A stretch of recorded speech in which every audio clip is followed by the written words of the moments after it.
সুপ্রিয় দর্শক, আসসালামু আলাইকুম। সবাইকে স্বাগত জানাচ্ছি আজকের গুরুত্বপূর্ণ সংবাদে। প্রথমেই জানিয়ে দিচ্ছি সংবাদ শিরোনাম, পরে বিস্তারিত। ইসরায়েলের রাতভর ইরানের হামলা, আহত ৩০। এদিকে ইরানের বিদ্যুৎ কেন্দ্রে হামলা হলে পুরো অঞ্চল অন্ধকারে ডুবে যাবে। এরপর থাকছে ইরানকে গোপনে সহায়তা করেছে রাশিয়া, দাবি যুক্তরাষ্ট্রের। সর্বশেষ, ইরান আর আগের মতো নেই, নেতানিয়াহু। শুনছিলেন সংবাদ শিরোনাম, এখন বিস্তারিত। তার আগে হৃদয় ছুঁয়ে যাওয়া একটি অনুরোধ। যদি আয়াতুল্লাহ আলী খামেনির নামটি শুনে আপনার বুকের ভেতরটা ভারী হয়ে আসে, যদি ভোরের সেই খবর একটি দীর্ঘ অধ্যায়ের সমাপ্তি আপনাকে নীরবে কাঁদায়, যদি মনে হয় এই বিদায়ে শুধু একজন মানুষ নয়, একটি সময়, একটি সংগ্রাম, একটি ইতিহাস বিদায় নিল, তাহলে কমেন্টে লিখুন, হে আল্লাহ, তুমি আয়াতুল্লাহ আলী খামেনিকে জান্নাতুল ফেরদাউস দান করুন। আর যদি আপনি চান তার জীবনের গল্প যেন ভুলে না যাওয়া হয়, তার সংগ্রাম যেন বিকৃত না হয়, তার অবদান যেন নীরবে মুছে না যায়, আর ইতিহাস যেন মানুষের হৃদয়েই বেঁচে থাকে, তাহলে অনুগ্রহ করে চ্যানেলটি সাবস্ক্রাইব করুন। সাবস্ক্রাইব মানে কেবল একটি বাটনে চাপ দেওয়া নয়, এটা হলো শ্রদ্ধা জানানো, এটা হলো স্মৃতিকে ধরে রাখা, এটা হলো সত্যকে নীরবে পাহারা দেওয়ার এক ছোট্ট অঙ্গীকার, এটা হলো ইতিহাসকে ভুলে যেতে না দেওয়ার দায়িত্ব নেওয়া। চলুন কথা না বাড়িয়ে বিস্তারিত জেনে নিই। ইসরায়েলে রাতভর ইরানের হামলা, আহত ৩০। মধ্যপ্রাচ্যে যুদ্ধের আগুন যেন আরও ভয়ঙ্কর রূপ নিচ্ছে। শুক্রবার গভীর রাতে আবারও ইসরায়েলকে লক্ষ্য করে ব্যাপক হামলা চালিয়েছে ইরান। রাতভর চলা এই ক্ষেপণাস্ত্র ও ড্রোন হামলায় কমপক্ষে ৩০ জনের বেশি মানুষ আহত হয়েছেন বলে জানিয়েছে ইসরায়েলি গণমাধ্যম।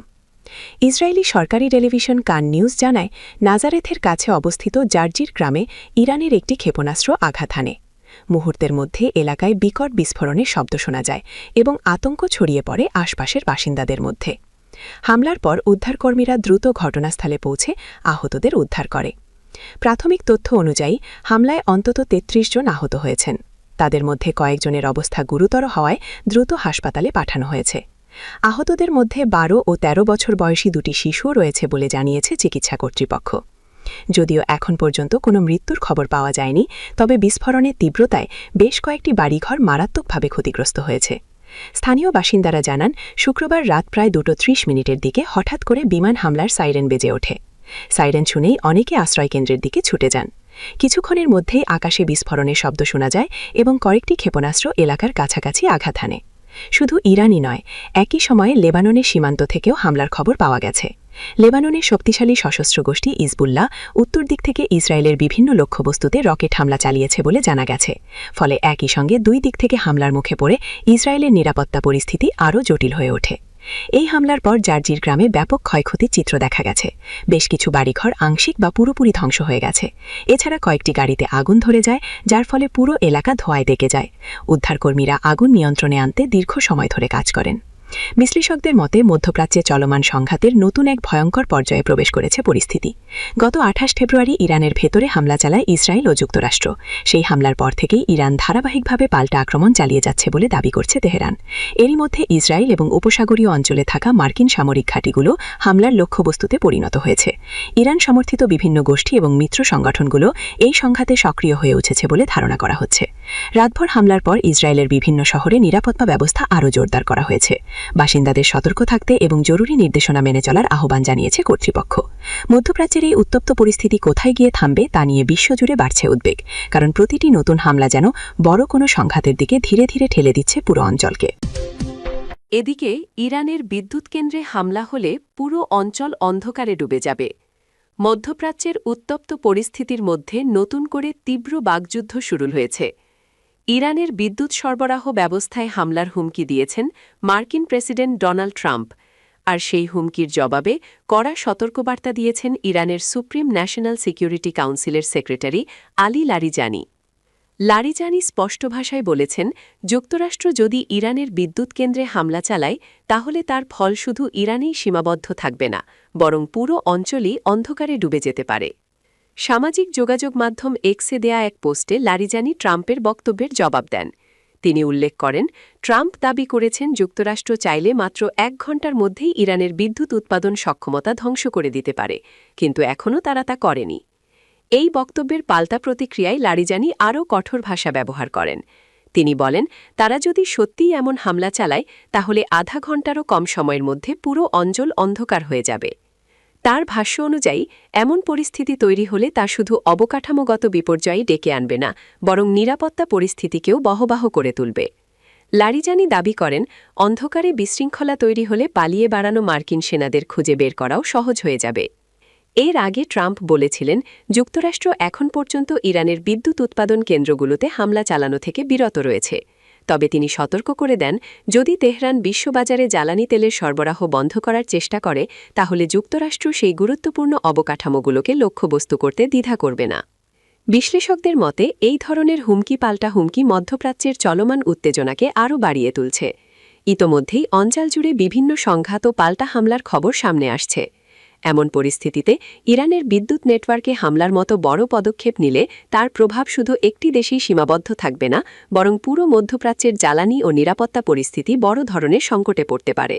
তাই নতুন এই বাকযুদ্ধ অনেকের কাছেই বড় সংঘাতের পূর্বাভাস হিসেবে দেখা হচ্ছে। এখন প্রশ্ন উঠছে, এই উত্তেজনা কি শুধু কথার মধ্যেই সীমাবদ্ধ থাকবে, নাকি পরিস্থিতি সত্যিই বড় কোনো সংঘর্ষের দিকে এগিয়ে যাচ্ছে? সর্বশেষ, ইরানকে গোপনে সহায়তা করেছে রাশিয়া, দাবি যুক্তরাষ্ট্রের। মধ্যপ্রাচ্যের চলমান সংঘাতকে ঘিরে নতুন এক বিস্ফোরক দাবি সামনে এনেছে যুক্তরাষ্ট্র। দেশটির প্রতিরক্ষামন্ত্রী জন হিলি বলেছেন, যুক্তরাষ্ট্র ও ইসরায়েলের সঙ্গে সংঘাতে ইরানের ড্রোন হামলার কৌশলের পেছনে রাশিয়ার প্রভাব থাকতে পারে। তার মতে, এসব সামরিক কৌশলের আড়ালে রাশিয়ার প্রেসিডেন্ট ভ্লাদিমির পুতিনের গোপন ভূমিকা থাকার সম্ভাবনাও উড়িয়ে দেয়া যাচ্ছে না। বার্তা সংস্থা এএফপির বরাতে পাকিস্তানের প্রভাবশালী সংবাদ মাধ্যম ডন জানিয়েছে, যুক্তরাষ্ট্র ইতোমধ্যেই এ বিষয়ে তদন্ত শুরু করেছে। ব্রিটিশ প্রতিরক্ষা মন্ত্রণালয়ের দাবি, সাম্প্রতিক সংঘাতে ব্যবহৃত কিছু ইরানি ড্রোনের প্রযুক্তি বা যন্ত্রাংশে বিদেশি প্রভাব থাকতে পারে। ব্রিটিশ প্রতিরক্ষামন্ত্রী জানান, গত 1 মার্চ সাইপ্রাসে অবস্থিত যুক্তরাষ্ট্রের গুরুত্বপূর্ণ সামরিক ঘাঁটি RAF অ্যাক্রোটেরিয়ের দিকে আঘাত হানা একটি ইরানি ড্রোন এখন পরীক্ষা করা হচ্ছে।